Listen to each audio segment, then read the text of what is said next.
ఉద్యోగ పెన్షనర్లకు సంబంధించి ఒక ముఖ్య ఇంపార్టెంట్ అప్డేట్ అయితే రావడం జరిగింది. ఒక్కో ఉద్యోగి ఖాతా నుంచి సగటున 7% మేర తగ్గుదల.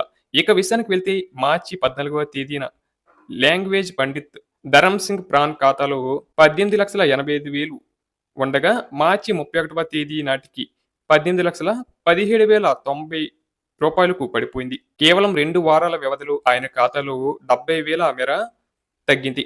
అలాగే కలవల శ్రీకాంత్ ఖాతాలో మార్చి 18వ తేదీన 20,93,000 ఉండగా మార్చి 31వ తేదీ నాటికి 20,51,000కు ఉంది. కేవలం 12 రోజుల వ్యవధిలో 41,000కు పైగా కోత పడింది. ముఖ్యంగా కంట్రిబ్యూటరీ పెన్షన్ స్కీమ్ పరిధిలోని ఉద్యోగుల ప్రాన్ ఖాతాల్లో సొమ్ము ఆవిరైపోతుంది. అమెరికా, ఇజ్రాయెల్, ఇరాన్ యుద్ధంతో స్టాక్ మార్కెట్లలో తీవ్ర ఒడిదుడుకులు ఫలితంగా వారి పెన్షన్ ఖాతా సొమ్ము క్రమంగా పతనమవుతుంది. ఒక్కో ఉద్యోగి ప్రాన్ ఖాతా నుంచి సగటున 4-7% మేర పతనం కావడం ఇప్పుడు ఉద్యోగుల్లో తీవ్ర ఆందోళన రేకెత్తిస్తుంది.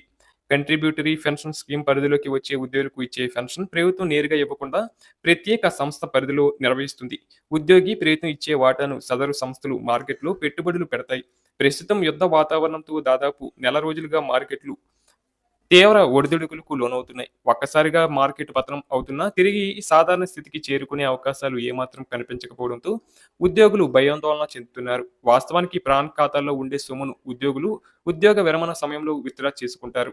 అయితే తాము జమ చేసుకుంటున్న సొమ్ము రిటైర్మెంట్‌కు ముందే భారీగా కరిగిపోతుండటంతో అయోమయానికి గురవుతుండగా ఉద్యోగ సంఘాల నేతలు తీవ్ర ఆగ్రహం వ్యక్తం చేస్తున్నారు. సిపిఎస్ విధానంలో ఉద్యోగి భవిష్యత్తు అత్యంత ప్రమాదకరంగా మారింది. తాజా పరిస్థితులు మరింత స్పష్టం చేస్తున్నాయి. ఎక్కడో యుద్ధం జరిగితే ఇక్కడ సిపిఎస్ ఉద్యోగి ప్రాన్ ఖాతాలో నిధులు ఆవిరైపోతున్నాయి. ఉద్యోగి సొంతంగా అందులో పెట్టుబడి పెడితే నష్టాన్ని భరిస్తాడు. కానీ యుద్ధం ఎక్కడ జరుగుతుంది? పెట్టుబడి ఎవరు పెడుతున్నారు? ఎవరు నష్టపోతున్నారు? ప్రభుత్వం ఆలోచించాలి. సిపిఎస్ కింద ఉద్యోగి వాటా 10%తో పాటు ప్రభుత్వం చెల్లిస్తున్న 10% వాటా కూడా ప్రజలు చెల్లించిన పన్నుల రూపంలో వచ్చిన ప్రజాధనమే. ఇంతటి భారీ మొత్తాన్ని కార్పొరేట్ కంపెనీల లాభనష్టాల మీద ఆధారపడేలా చేయడం ప్రజలను, ఉద్యోగులను వంచడమే. ప్రభుత్వ ఉద్యోగుల పెన్షన్‌పై కార్పొరేట్ పెత్తనం సాగనివ్వొద్దు. తక్షణమే సిపిఎస్ విధానాన్ని రద్దు చేసి పాత పెన్షన్ విధానాన్ని అమలు చేస్తేనే ఉద్యోగి ప్రశాంతంగా జీవిస్తాడని తెలంగాణ రాష్ట్ర కంట్రిబ్యూటరీ పెన్షన్ స్కీమ్ ఉద్యోగుల సంఘం అధ్యక్షుడు స్థితప్రజ్ఞ డిమాండ్ చేశారు. అలాగే పెన్షన్ అనేది ఉద్యోగికి అవసరాల కోసమే కాదు, ఉద్యోగి కుటుంబ భవిష్యత్తుకు సంబంధించింది కూడా. దానిని స్టాక్ మార్కెట్‌తో ముడిపెట్టడంతో ఉద్యోగి బతుకులు నిత్యం టెన్షన్‌తోనే గడుస్తున్నాయి. కాంగ్రెస్ ప్రభుత్వం సిపిఎస్‌ను రద్దు చేసి ఓపీఎస్ అమలు చేస్తానని చెప్పింది.